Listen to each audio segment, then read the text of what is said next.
Shalom, shalom, Yashral. I pray all is well tonight. I got so much to talk about. Where do I begin? First of all, let's talk about that little video I just played for you. Last night, I think it was last night, I shared a video of a crowd of people, I think it was Australia, where you could just sense that you could just see the change in the attitude of the people. You could feel the energy, right? And see how they're raising up, rearing up. And they're starting. See, what I see, how I see it is those people that were out there, shouting in unison, and that one we just seen where they were doing some kind of weird Viking dance. Obviously, the lockdowns or the restrictions must have been lifted. They got a little bit of freedom. They got their muzzles taken off. They got to take their muzzles off, and they're out there just, going buck wild. And that's exactly what the people that rule this world, the powers that be, the principalities, the enemy, Satan, he was, that was in the playbook eons ago for that to happen. It's going according to plan. Trust me. You know why? and it's so I almost want to laugh because how beastly these people are, and they don't even realize it. And I once was there too. I was a huge 49er fan in Chicago Bulls. When I was a ankle biter, I saw my grandpa watching a Niner game, and I saw Joe Montana, and after that, I just loved the 49ers all growing up, and I would scream and yell at the TV, and I actually thought, that me yelling or doing certain things would affect the game somehow. I thought Jerry Rice was like a god. I really did. Now, if I'm watching a highlight of him scoring all those touchdowns he scored, if you look closely, you'll see those cornerbacks who should have been tackling him just falling on the ground. So that whole time I was yelling and screaming and doing all that I did as a fan of the 49ers and of just football in general. I was watching a script. I was being fooled, hoodwinked.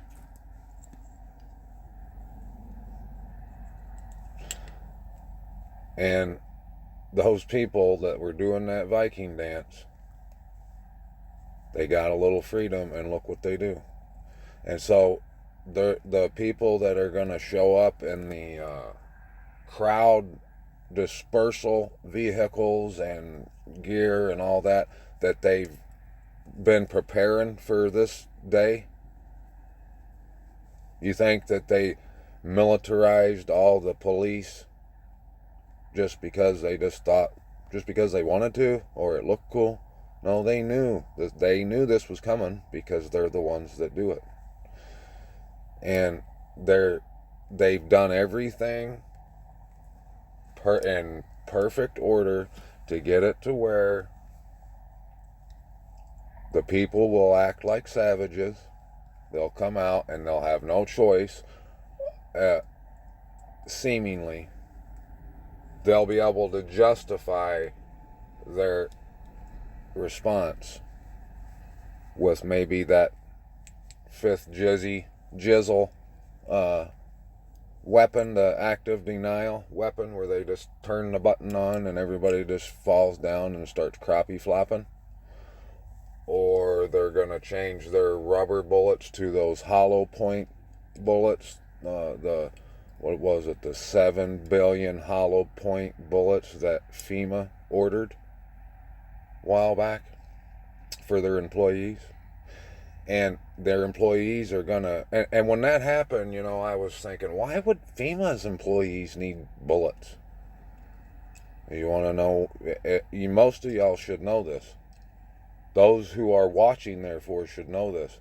It's because all these people stepping down that you see, when they give them that deadline for the mandate, and these people are deciding, no, I'm not gonna, put something in me, a cocktail of something to keep this job. When they do that, when the crisis appears, because there's no one in the squad cars or the fighter jets, guess who's going to show up? Their employees, which might be already genetically modified individuals who probably have no heart. They've got ice water running through their veins. That would be my guess. Just a thought, though. But you can see right here, this is an excerpt from Albert Pike's book, Morals and Dogma, written in 1871. There's naysayers out there, scoffers, fact checkers, who's going to get on here probably and tell you that this is a hoax, this page right here. This wasn't in Albert Pike's book, although I've seen it in there with my own two eyes. Regardless of that, you can tell these people that tell you that, even if that's true, this right here, this so-called hoax, has been around for at least 10 years, I know. Probably, conspiracy theorists, have been talking about this for probably at least 20 years. But if it was only 5 or 6 years, you can look at it and look around you at what's going on, and you can see that this was no hoax, that this was their plan. Look, read right here. I'm going to read the third world part. No, just let me read it all, because you need to hear this, because it's going to be key in what I'm going to try to show you. And before I try, let me tell you that it's of the utmost importance. If you begin to think, when I'm trying to lay out the whole point of what I'm talking about to you, and you start thinking, well, why is this important? I'm worried about this jab. It has everything to do with everything, and you better wake up. So I'm going to read it all.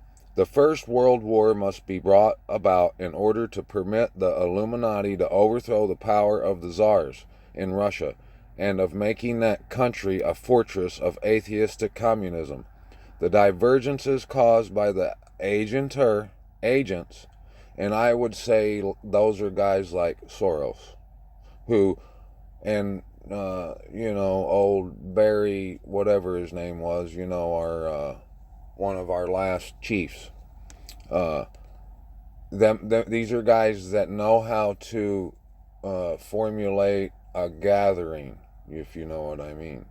They know how to throw a party, and that's, I'm gonna guess and go out on a limb here, like that video we just watched where those guys are doing that dance and those people were out there shouting in unison, and they'll probably do it here. Yeah, they will. You're gonna see patriots being out, displaying their patriotism.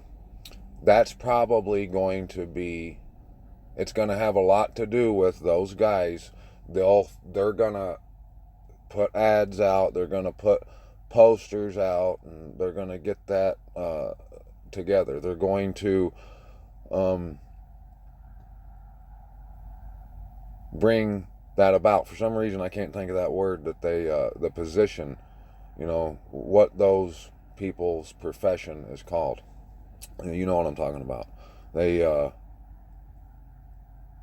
know how to formulate a protest, I guess, or a rally. So, caused by the agents of the Illuminati between the British and the Germanic empires, will be used to foment this war. At the end of the war, communism will be built and used in order to destroy the other governments and in order to weaken the religions. The Second World War must be fomented by taking advantage of the differences between the fascists and the political Zionists. Before I go any further, like that, what that just said in the first paragraph, if you don't think that happened, you better think twice. I know I thought that too. A lot of this stuff I read in this little couple, 2 or 3 chapters, I was thinking, that didn't happen. Wait a second, that stuff's not happening. Maybe this is a hoax. No, if you take a closer look, these things indeed have happened.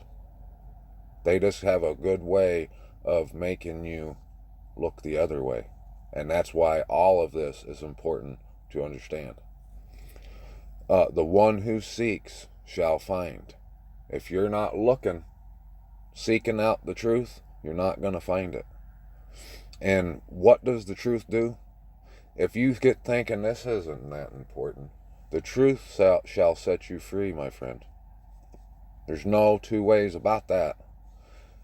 If you don't want to know the truth about possibly the biggest cover-up, the biggest fraud, the biggest, hey, look over that way in history, then what are you? You're telling everyone in the classroom that you're a ostrich, and you're asking us, where is your hole, so you can go stick your head back in it.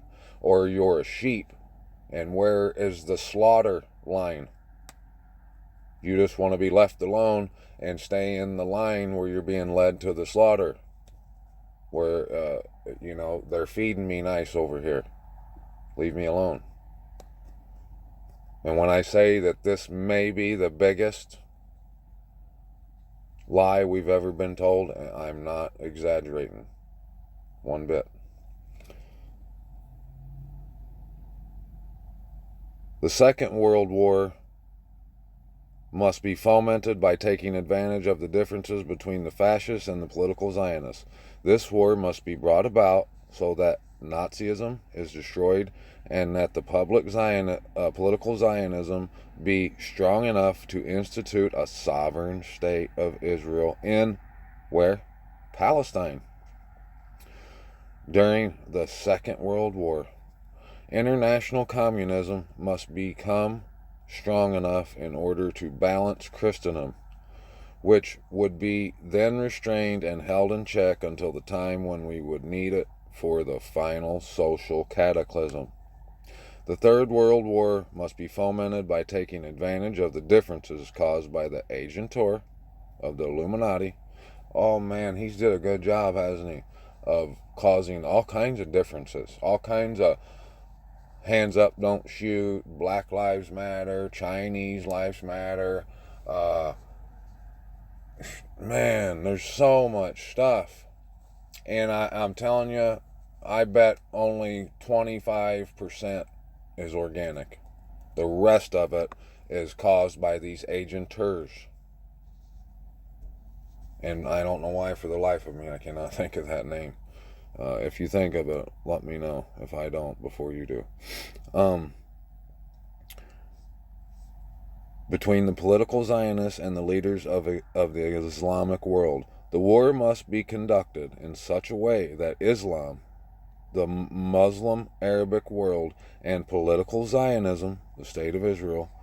So you see what they consider and what is the state of Israel is political Zionism. Mutually destroyed. Both of those, political Zionism, Israel, and the whole of the Arabic world will mutually destroy each other. Meanwhile, The other nations, once more divided on this issue, will be constrained to fight to the point of complete physical, moral, spiritual, and economical exhaustion. We shall unleash the nihilist. That's what I meant to circle or put the box around right there. The nihilist. You know who the nihilists are? Mr. Gil Bates. Guys like him. Fauci. Thanos. The character Thanos. I've been trying to tell y'all. I read this about 7 months ago, and don't think for a second I'm one of those guys that likes comics and stuff like that. I am not saying there's anything against that. You know what I mean? To each his own. But I didn't find that because I was reading a comic book one day. I found that because the Most High showed me that that is the character that represents Mr. Gil Bates. Or is it Mrs. Annie Leibovitz or whatever? I can't pronounce her last name.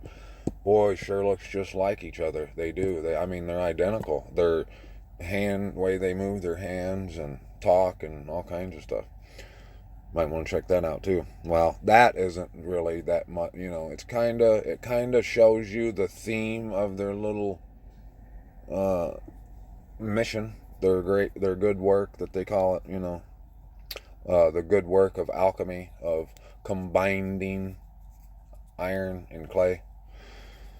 The nihilist and the atheist, and we shall provoke a formidable social cataclysm which in all its horror will show clearly to the nations the effect of absolute atheism and the origin of savagery. And you know what that is? You know what the origin of savagery is? What I just mentioned. You seen those guys doing that Viking dance out there, acting like savages and animals, and they were. That's what that is. When you're out there, you've been manhandled by the popo for a year now or more, and put in check, told to shut up and go sit down somewhere. And you've done it for the most part. And now they've given you a little bit of freedom. Now you want to come out and pull that stunt out in the middle of wherever you were in the public view. Well, they got something for you. They got something. If you want to act like you're going to run the show, and you know you can't, but you got some kind of pipe dream put together in the back of your head that you're going to do some kind of Braveheart shit, they got something for that. And you ain't going to like it. That is the difference between the world and the children of the Most High. The children of the Most High know that we can't do anything like that. That we rely solely on the Most High, Abba Yahuwah, our wonderful Creator, who gets all glory, all esteem, all praise, and all honor. He's the only one that can do this. That is why Moses didn't get to go into the promised land.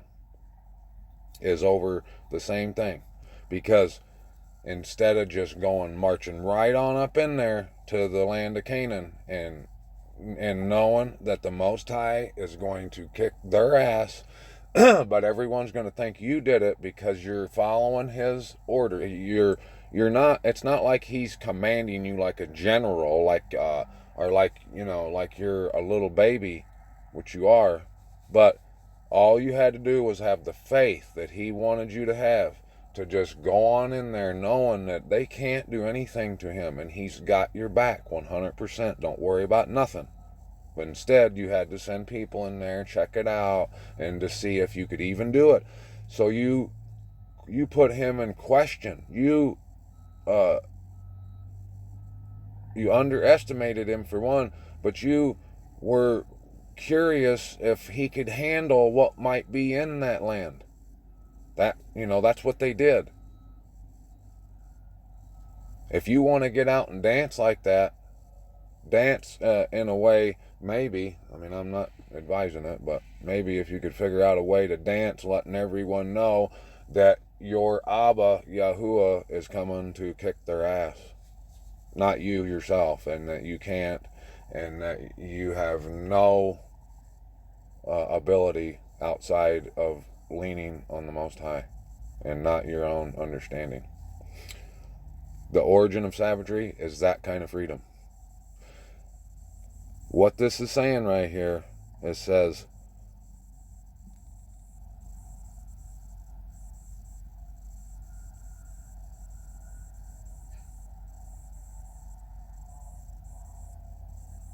we shall unleash nihilists, the atheists, and we shall provoke a formidable social cataclysm which in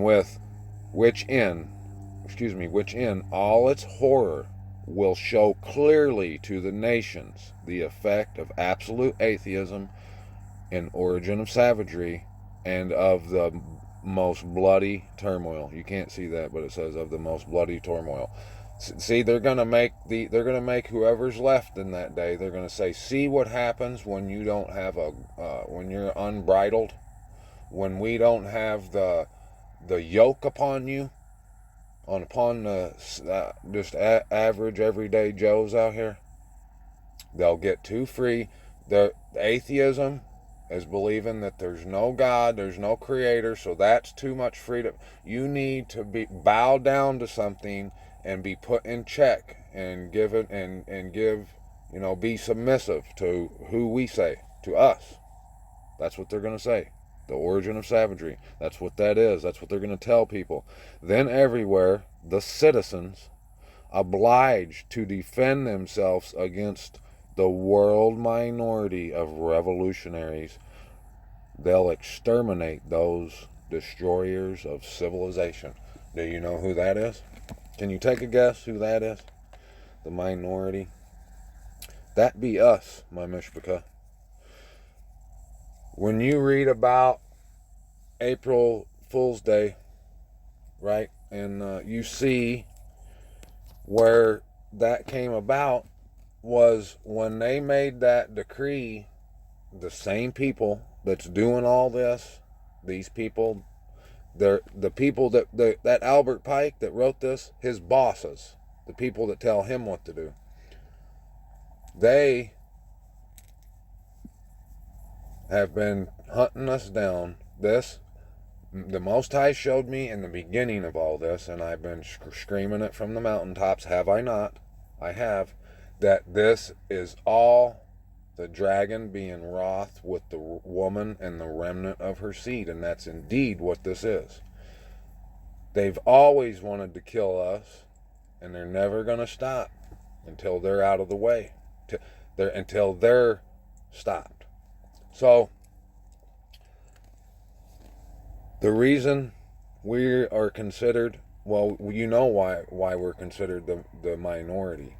But when April Fool's Day, when the New Year's Day was decreed, when the church said, this is New Year's Day, on the day of Janus, January 1st, in the dead middle of winter, which makes no sense, which anybody with a brain that can actually sit down and just consider why it would be in the middle of the winter should be able to figure out that makes no sense. And that in the springtime, when things become new again, they start to bud again, and life comes back in them.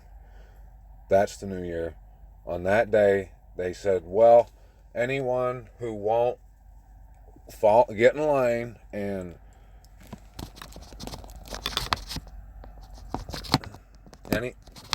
anyone who won't get in line and let me make sure I'm still recording. Sorry about that. Anyone who won't get in line and submit to the fact that we have made fact that New Year's is on January 1st. If you won't do that, then you're not civilized. You're a savage. You're a barbarian. You're an animal, just like they called the natives. Civilization, according to them, is paganism. It's the way of the Nicolaitans. It's the world.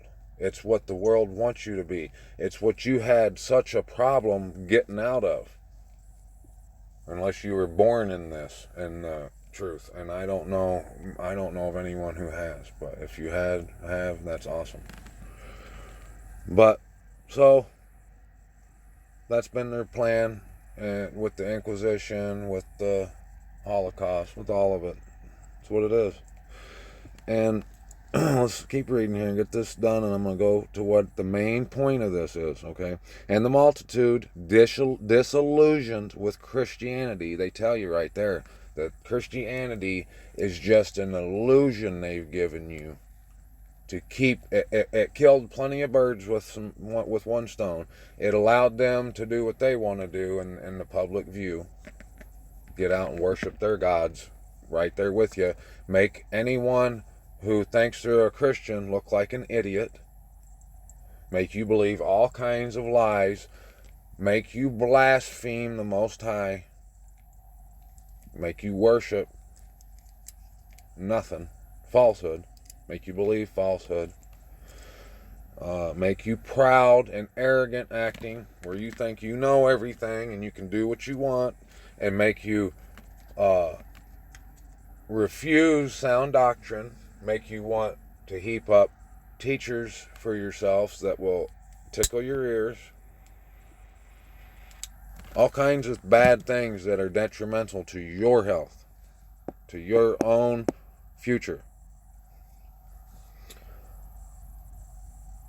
Whose dialectic spirits will from that moment be without compass or direction, anxious for an ideal, but without knowing where to render its adoration, will receive the true light through the universal manifestation of the pure doctrine of Lucifer. Brought finally out in the public view, this manifestation will result from the general reactionary movement, which will follow the destruction of Christianity and atheism, both conquered and exterminated at the same time. Everything's going according to plan, Mish. Alright, so I'm going to start leading. I'm going to do the best I can to I'm just planting seeds. The Most High is going to do the rest, but obviously he's asking me to do this. And I'll try to show you that too, because I would want to know too, you know. I'm not saying I would doubt you or call you a fraud, but I would want to know the reason I should believe that this word is coming from the Most High. So let me try that. Just, if you're Berean-like, if you say you are, and if you are, then you're going to test this spirit. See if this is from the Most High and something pertinent that you need to hear. The other night, just sitting there, come to my mind, I wonder where the Ashkenazi guys are from. Where are they from? I know I've heard the Caucasus Mountains and all this, but and they moved them in there. And I've always wondered, never had the word probably come out of my mouth. I always wondered, why are those guys white looking, but everyone else in the Middle East looks like, like the Arabic culture. What's the deal here? And I put it in the search bar and found all kinds of stuff. But check this one out. Mysterious origins unraveled by scientists thanks to ancient DNA. And let me tell you, I'm learning everywhere I look. I learn that the DNA hunt, the unbelievable desire to figure out the whole DNA thing by these guys is vast, and it's all centered around one purpose. It ain't so Mary can figure out, who her great-great-grandma was, or It's not so they can do some surgery a little bit better. No, it's the dragon being wroth with the woman and the remnant of her seed. That's what all this is. That's what the PCR is. That's why they have to go through your nose to pierce your ethmoid bone. You want to know why they do that? Because your VMAT2, your quote unquote God gene, if you have a high level of expression of that, the best place to test is your pineal gland, which rests behind your nose, behind your ethmoid bone.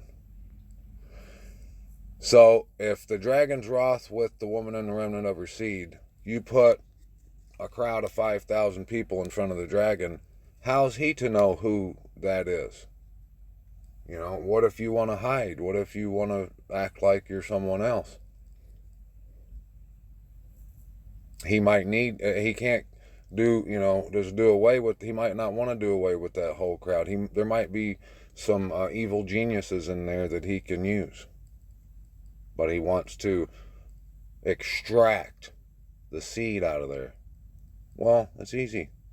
Stick a big swab up their nose, run it through the whatever, and if they got a high level, there we go. And there's other ways, I'm sure, like listening to this right here. But, you know, there might be posers, but, you know, I can usually see a poser myself. I've been surprised a few times, quite a few times. And,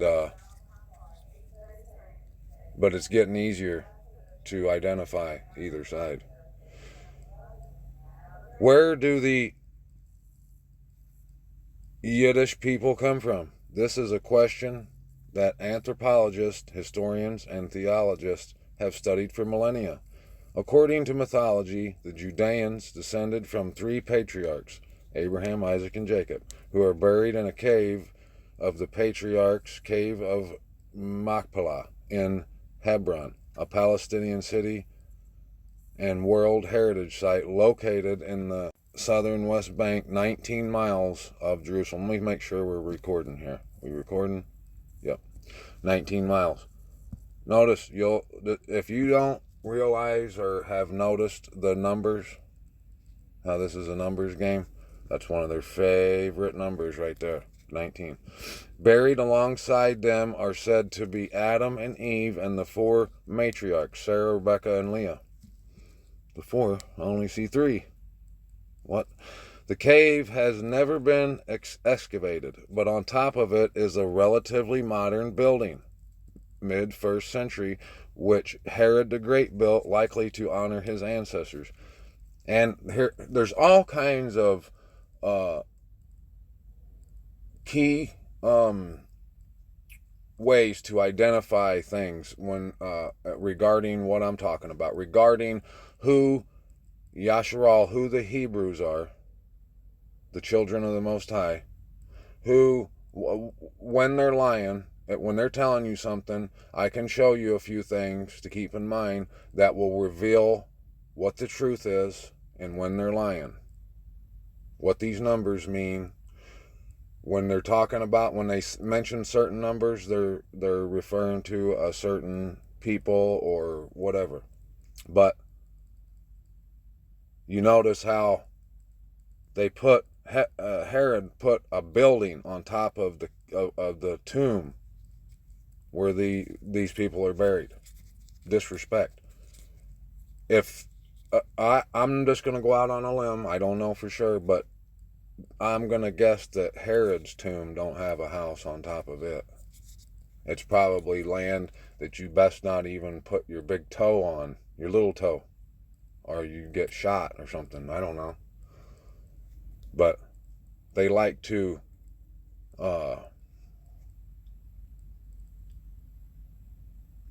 smear you and your name through the mire any chance they get. I'm going to show you a really just horrible thing that was done to, I'm sure, these, you know, Man, just thinking about it makes me sick. I'm going to show you. I have to. You have to see what happened to these precious people that were keeping the Shabbat and trying to live the way Abba has asked them to, in a way that is good for them, that will only bring them life and peace and serenity. They got tortured, murdered, and they had to do something that I'll tell you when we get there that was horrible. And man, it's just one more reason that these sick SOBs, oh my gosh, need to be far away from me. And I don't want nothing to do with this world, because they are the epitome of it. Buried alongside them. Oh, okay, I done read that part. The cave has never been excavated on top of. Oh yeah. For a more scientific take on the Yiddish origin debate, recent DNA analysis of these guys, their ethnic group, revealed that their maternal line is European. It has also been found that their DNA only has 3% ancient ancestry, which links them with the Eastern Mediterranean, also known as the Middle East, namely Israel, Lebanon, and parts of Syria and Western Jordan. This is the part of the world that them people are said to have originally come from, according to the Old Testament. They did come. The true ones come from the true land of our inheritance. But they didn't come. Those guys didn't come from either there, where they say they were, where they say it's at, or where the Native Americans lived. I know you probably just got that little bit of a hint what I'm trying to share with y'all. I know, but keep in mind, those who seek shall find. If you want to go on being blind, be my guest. I pray you don't. It's sad to know that you want to. I pray you do not. I pray that you never want to be lied to and treated like an idiot and made to be a fool. That's what they are thinking when they see those people out there dancing like that with that big Viking dance or whatever they're doing. They're laughing right now. They're probably saying, look at these cattle. Wait till they see this big radar blaster I got that I'm gonna have these guys aim at them, and just they'll never want to dance like that again. Trust me. You know, they love lying to you. They love it, and they love it when you buy it. Hook, line, and sinker. I guarantee you, they probably get in a room together and just laugh their sick faces off. So there's only a 3% match. And a 3% is a minuscule amount, and similar to what modern Europeans as a whole share with Neanderthals. So given that the genetic ancestry link is so low, most recent ancestors must be from elsewhere. There's plenty of information, Mishpachah, about that, about how low their genetic relation is to those people that live there. But I'm going to show you what they are related to. It's not a who, it's a what. And I heard Stephen Ben-Nun mention this a couple months ago, and I just never thought nothing about it. But in my search for their DNA match geographically, I found this right here, and it's exactly what Stephen Ben-Nun was talking about.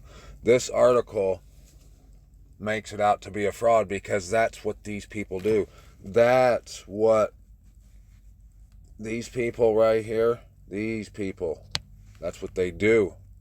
They put stuff out so you will believe it, and it's a misdirection. They direct you in the opposite way, which is what they've done And I'm going to show you the point of this video.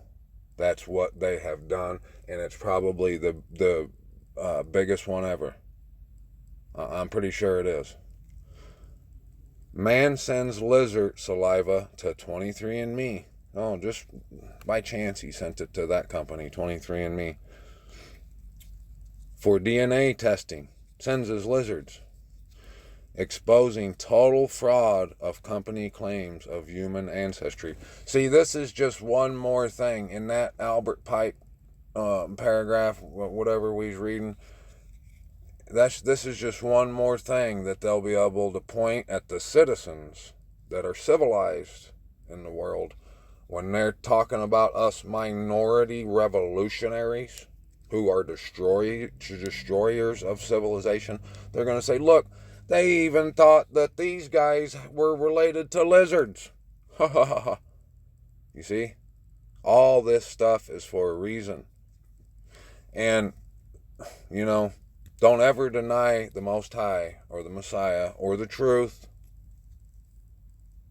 If you can expose it and show it to your brethren, and it's something that's going to help them, it's going to either save their lives, help them to open their eyes and not be made into a fool.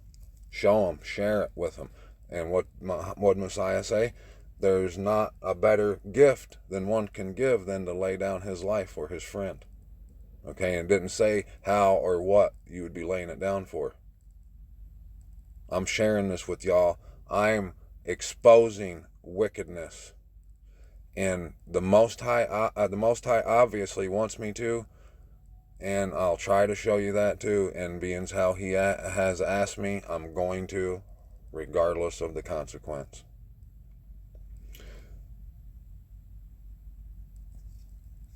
What's it say? DNA testing, exposing total fraud of companies' claims of human ancestry. Every time there's something that is true that has come out in the public eye, where the public can see it, and they're talking about it, they hurry up in their little PR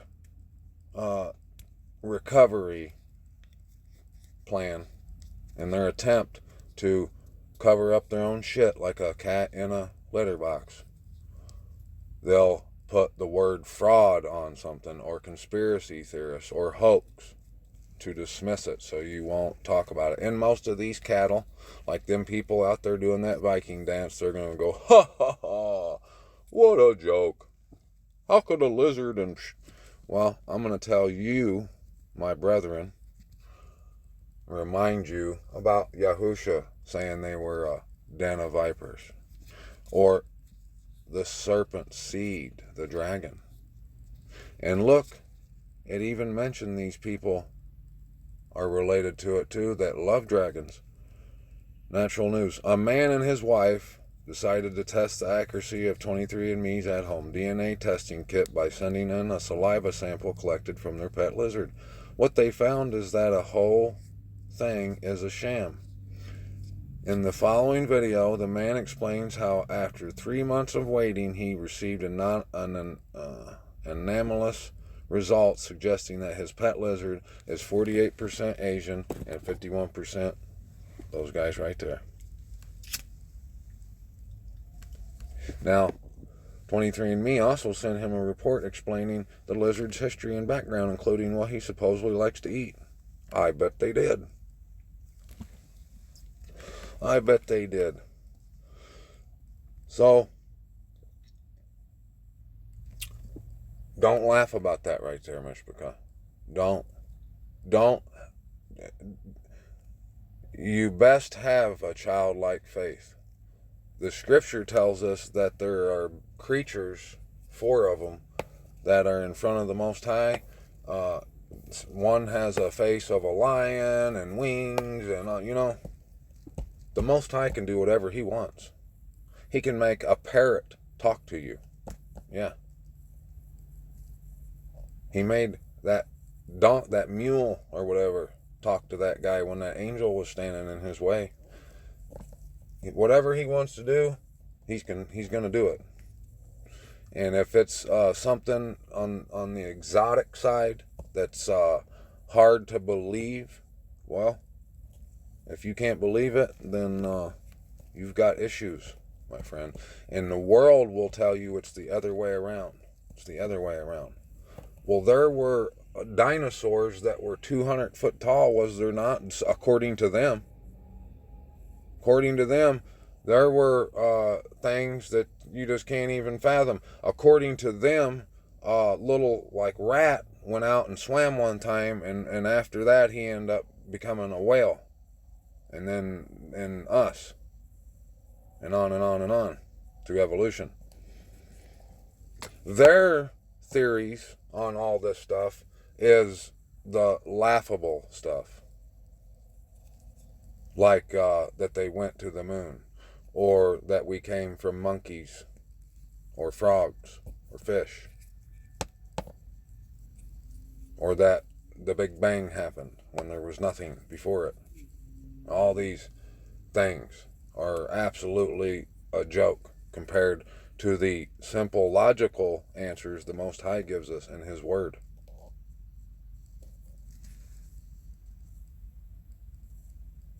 I'm gonna bet that that was a accurate test, because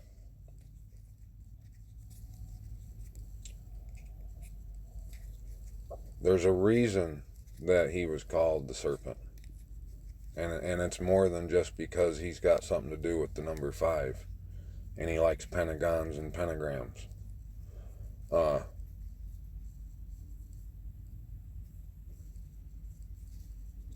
What that is, what that means, what that looks like, I don't know, and I'm not even going to begin to guess, because that's out of my pay grade, above my pay grade. What I am going to try and show you, though, is you've seen, and you've already known, you've known this probably ever since you started seeing that area, that land, that country, those people on TV and on the news, and people talking about them. You've met them. You've probably wondered too why they look the way they do and act the way they do, and they live in an area where no one else does, all around. Well, them 2 little articles right there, that one, this one right here,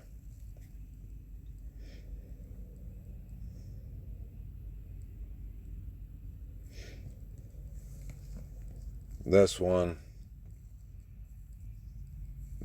right here with the star, this one right here pointing out Africa,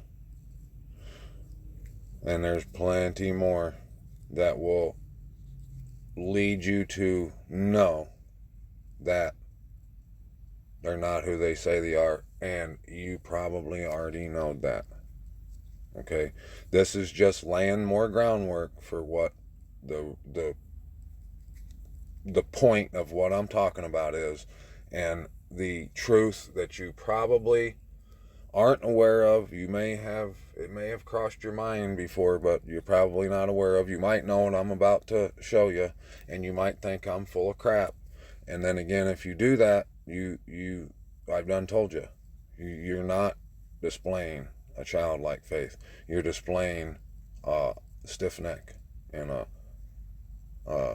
bronze brow, which is not something you're going to want to hold on to if you're trying to get into the kingdom.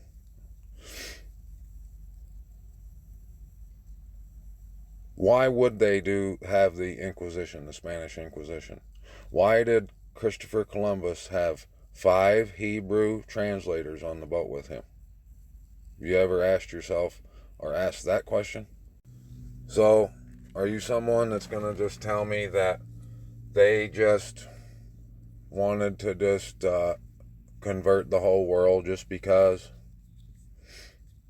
And that he brought them Hebrew translators just, in case he happened to run across a few, that was lost. And there are people who, and this could be, I could be talking about you yourself. I was one of these people that thought, for a few years, I've thought that some of the Native Americans were some of the lost tribes, and they are.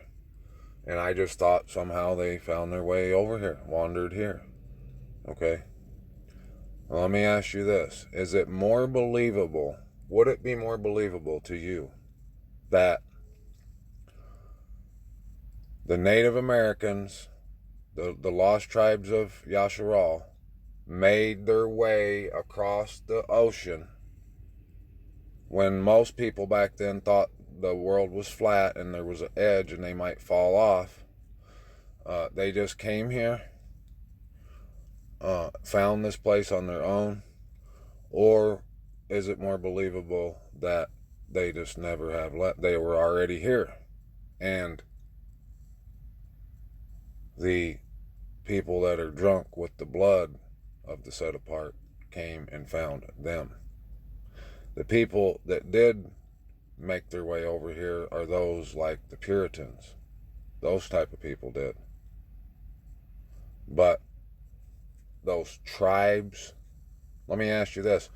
What other people, do those guys we were just talking about that only had 3% DNA matching in the Middle East, do they consider themselves tribes? Do they go by tribes?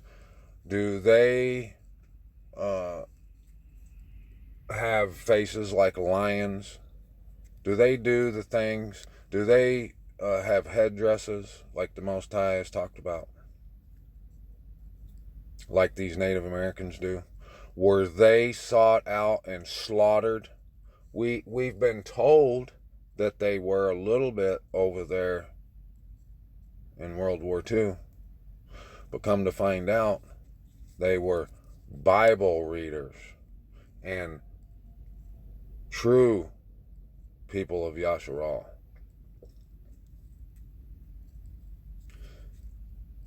When I was thinking about how Mr. Gil Bates is related to IBM, that his great uncle or somebody is related to him, I never knew the details, and I just started looking into it.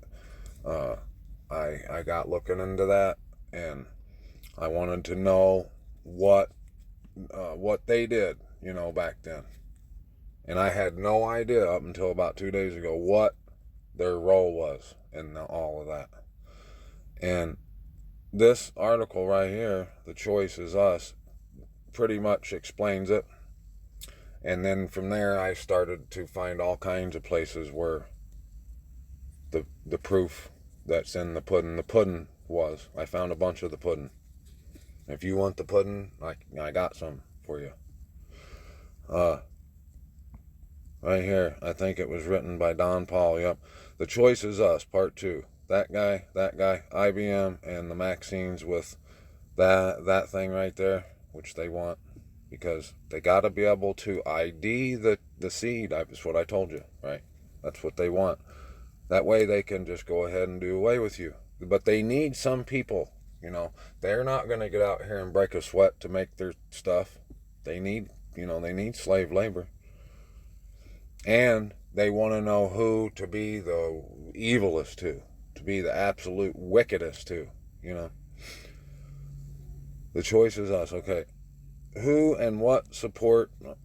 The first part I forgot is about, it's important that you should read it, it's good stuff. But I want to get down here to the nitty gritty so I can show my mesh here, what this company did.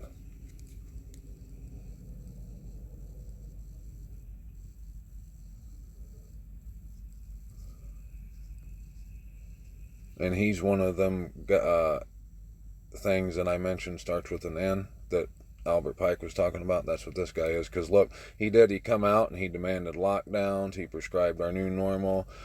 He's above all insisted on the vaccines in the entire world.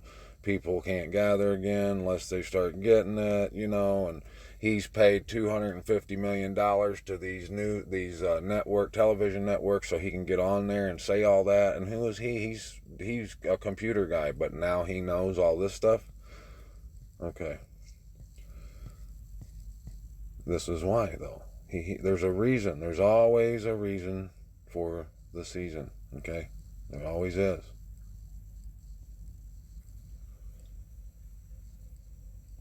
And don't think that they're not all related. That they're not all in bed together, because they are. No doubt about it. That guy's in with him right there. This guy. Oops. That guy. Oh, those guys right there.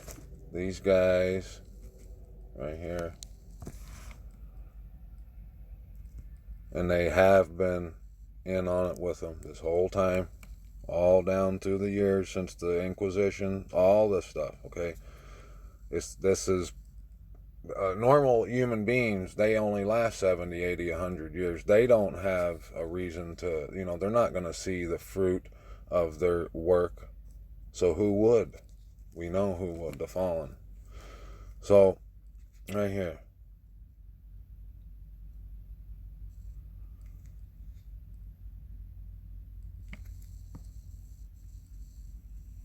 The dot tattoo that you'll see below issue for sure of team coordinated by the MIT.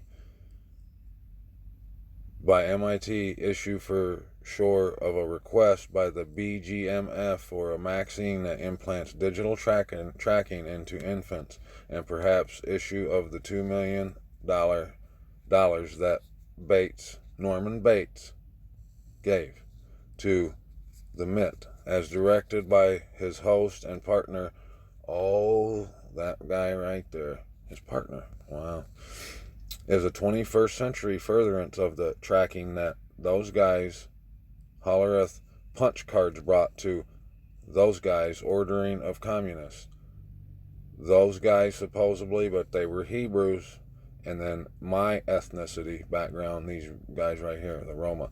The dot tattoo and radio frequency ID chips proposed in 2020 advanced from the numbers and triangles and Z's needled onto concentration camp prisoners' left forearm.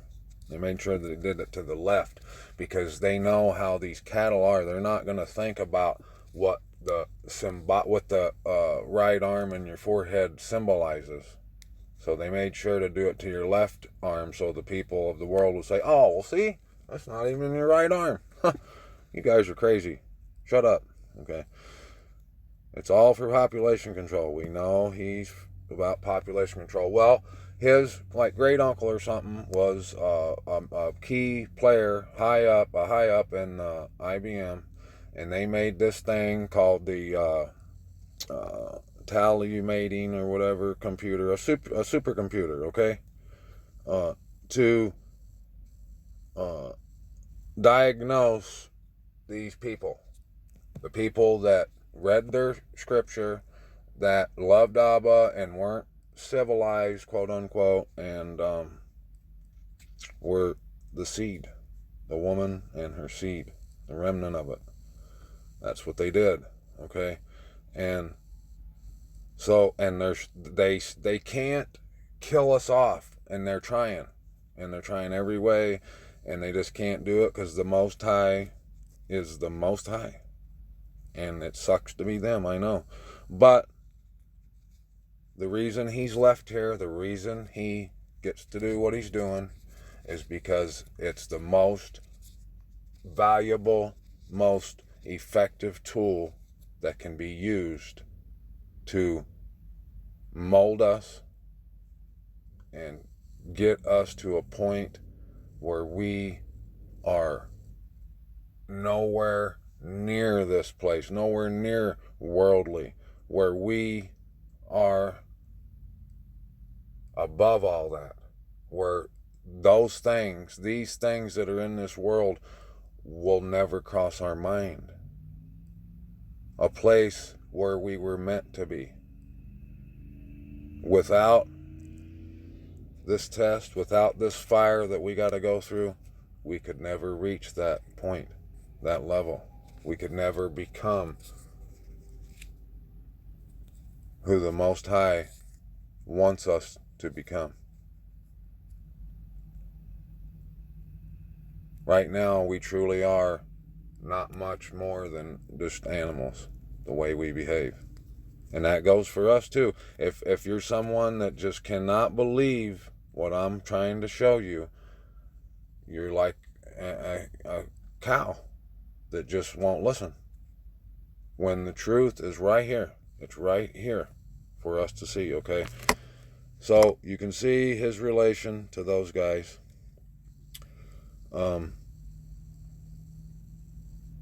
He owns Marvel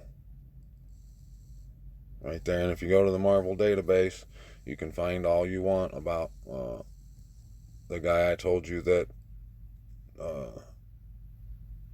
is the Marvel character that portrays that Norman Bates, okay? But up here, I'll show you that later. So we know about the Inquisition, what they did, okay? We know how the Balfour Declaration was signed and put into act to get the state of those guys, ISIS, Ra, and El, into existence over there in Palestine. We know that, okay? Why would they do that? Why would they put that up? For a long time, I've been saying it was for oil. It was to make a place right there, so it was more convenient to get oil out of Saudi Arabia, and instead of having to drive it all the way around, on the boat all the way around the Horn of Africa, and which that does make sense. I mean, yeah, for sure. But that's not why. That's, like I said, they kill many birds with one stone. But the reason they put that there was to cause the children of the Most High to look in the wrong direction. So, in my search for the reason for the Inquisition, what they claimed to justify doing what they did to the rest of the world, I came across this stuff here about the Salem witch hunts. And like a couple years ago, for some reason, I was looking at something that was talking about that, and I thought to myself, I bet those were Hebrew Israelites, that they really weren't witches. For some reason, I don't remember why I thought that, and that was pretty much all there was to it. I really haven't put much thought to it anymore. But for some reason, I came across this article. For some reason, we're going to have to go in and look at where the Messiah describes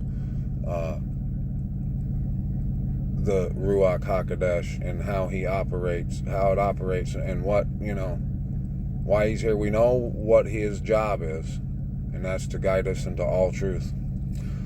I really don't think I would have the interest to look into the things that I have. I do now. Or because you would have to be behind my eyes to see all the stuff that he has showed me that is just irrefutable truth, evidence that what I'm trying to share with y'all is indeed fact, not a hypothesis or theory, but factual. It's an actual fact. And this is where it tells you where what this lady had to admit to, and it was not nice. It's one more reason for me to be okay with the Most High doing what he has to do.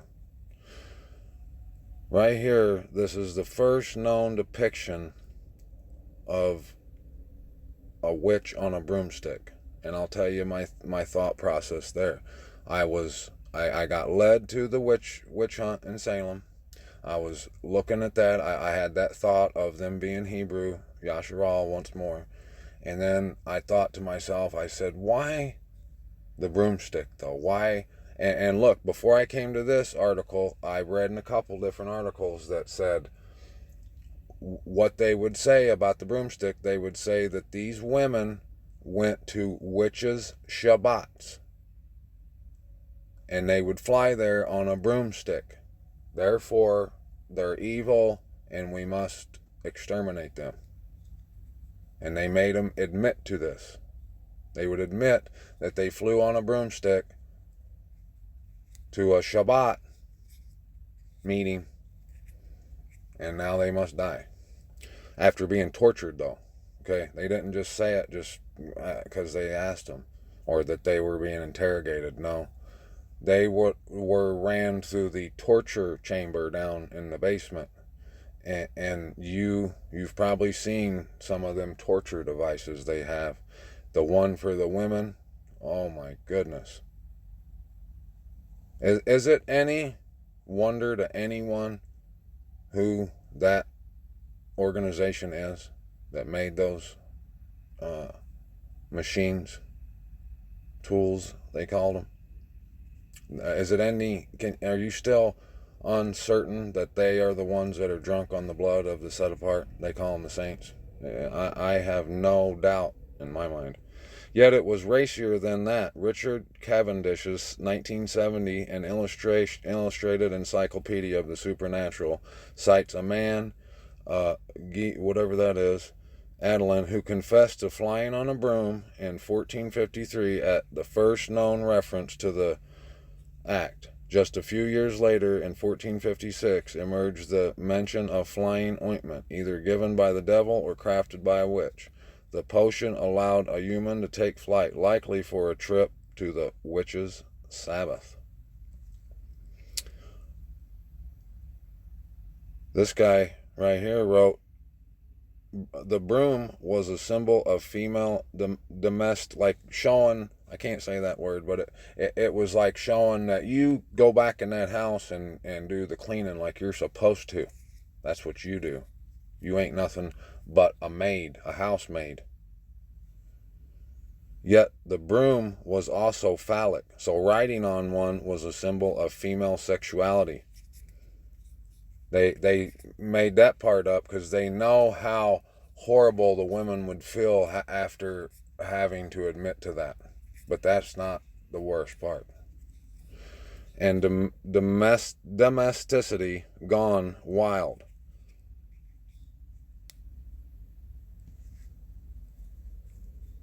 According to Witchcraft in Europe, 400 to 1700, a documentary history edited by University of Pennsylvania history professor Alan Charles Kors and Edwards Peters, La Champion des Damas has the first such illustration in the pictorial history of witchcraft. Lafranc's long poem about virtuous women is interrupted by a discussion of witchcraft, and the covered heads of the two women marks them as Waldenses. If you don't know who the Waldenses were, they were part of the Puritans. They were people who escaped, ran for their lives to escape Roman Catholic Church persecution because they wanted to live for Abba Yahuwah and not be celebrating, having anything to do with these pagan holidays and customs and traditions. They wanted to keep Shabbat, and live the way the Most High told us to live in His Word. And they were tortured, set on fire, brutally murdered for that, so they escaped. And the Waldenses was one of those families. This Christian movement emerged in the 12th century with its tenet that any member could be a priest, even a woman, and perform sacraments and preach. The bloody ire of the Catholic Church soon followed. That these heretics would also meddle with the supernatural was not a leap, but why the broomstick. So they made any kind of horrible accusation made on their part, you can tell that it's false, and you can just see how they cooked the books on that stuff. They went ahead, they tried to say these things about these people to make them look horrible, so the citizens, you know, of the world would be okay with them setting them on fire and putting them in guillotines and stretching them and all this stuff. So, and what I found interesting was this happened right around the time of the Inquisition, right around that same time. You see, though, how they were accused of being evil witches and dealing with potions and stuff. If they had their head covered, and you could tell that they were Waldenses, they weren't messing around with divinity and mediums and all that stuff. And these pagan priests and the people that killed them and tortured them would have had no problem with that.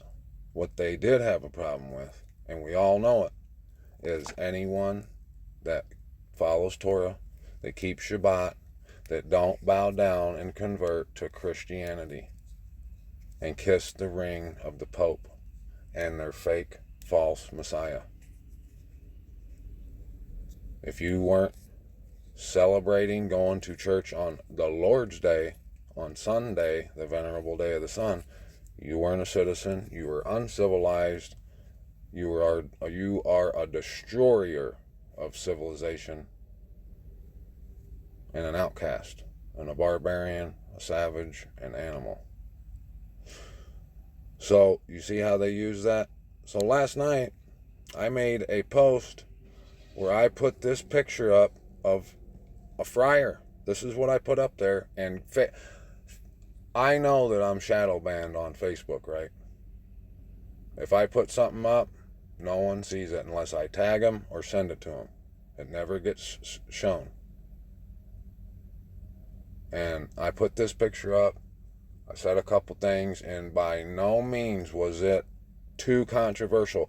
I put stuff up all around it that should have gotten removed. It should have, but it doesn't, because it's them building their case. It's the evidence they're going to need, all the evidence they're going to need when it comes time. When that time comes, they're going to be able to say, look what he's put up there.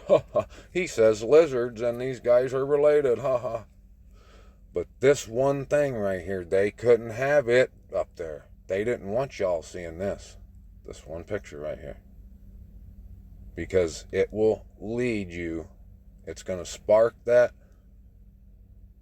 thought in your mind for you to start looking into this, looking at in this direction. This guy right here was a Meyer. It said that the case of the Franciscan friar Diego de Landa Cauldrons Auto de Far, the Act of Faith, at Mani in the peninsula of Yucatan, Mexico, is the most significant example of often rewarded as the historical landmark concerning the destruction or burning of the Mayan books. In his 1566, the friar documented the zeal and excess in his drive to remove the demons from the natives' hearts. The story focuses on what led to that event, and specifically what was really burned on July 12, 1562, and why. You think he just wanted the demons gone from the natives' hearts, and they spent all this time and effort and money and energy to go over there and just get the demons out of these people's hearts? Or do you think the proof of where they were, the proof that the children of the Most High home is somewhere other than what they tell you. That they've just brought it in here, brought this idea to everybody. And why would they do that? Right here. So they could create fraudulent history to shape public opinion. The beast is who does that. I can't keep you any longer than I have. I hope you start to look into this. I really do. I've got plenty of proof that will show you that North America is the promised land. The western side of it, for sure. No doubt about it. Right here in Ezekiel, it talks about the southern border, okay? And he said to me, this water flows toward the eastern region and goes down into the Araba and enters the sea. When the water flows into the sea, the water will become fresh, and wherever the river goes, every living creature that swarms will live, and there will be very many fish. For this water goes there, that the waters of the sea may become fresh. So everything will live where the river goes. And there will be very many kinds, like the fish of the great sea, but its swamps and marshes will not become fresh. Do you think the Mediterranean is the great sea? They're talking about the western sea of the border of Yasharal, of the promised land. You think that's the Mediterranean? Because it's got nothing on the Pacific.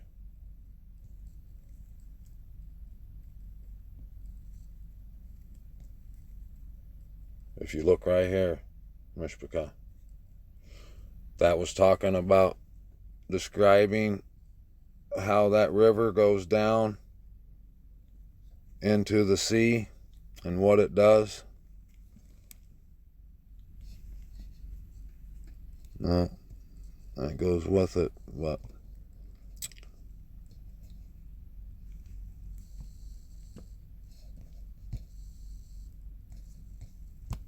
no, right here.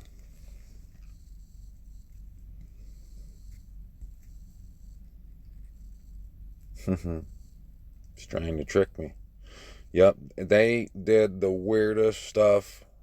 I've never seen stuff like they did to me over putting that post up, and they took it right down.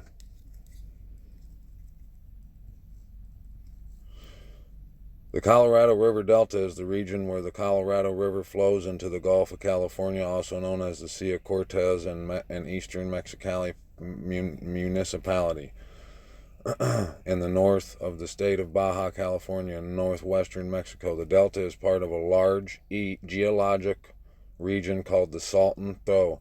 Historically, the interaction of the river's flow and the ocean's tide created a dynamic environment supporting freshwater, brackish, and saltwater species. Within the delta region, the river split into multiple braided channels and formed a complex estuary and terrestrial ecosystems. The use of water upstream and the accompanying reduction of freshwater flow has resulted in the loss of most of the wetlands of the area, as well as drastic changes to the aquatic ecosystems. However, a scheme is currently in place which aims to rejuvenate the wetlands. Why do they need to rejuvenate them? Well, I'll tell you right here. And where they say that river, where the Euphrates, they say, runs down into the Aquadab or whatever, no, it don't create fresh water. That's actually dead over there. I mean, nothing there. So, what did I? Oh yeah, it was in my pictures. Right here.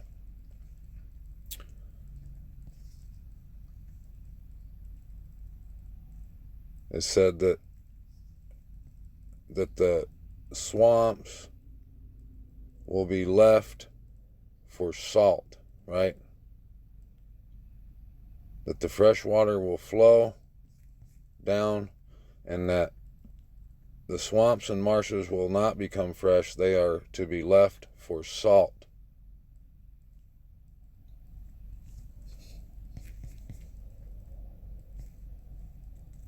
The noun salinity is derived from the word saline through thought to come from the Latin word salinum, whatever, meaning salt cellar.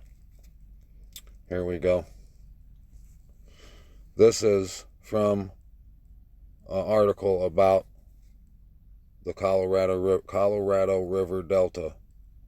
Irregular, and its wastewater is high in salinity. Salinity means salt. That's just one tiny little comparison, one similarity to what the scripture has described as Yasharal, as the, not Yasharal, but as the land promised to Abraham, Isaac, and Jacob.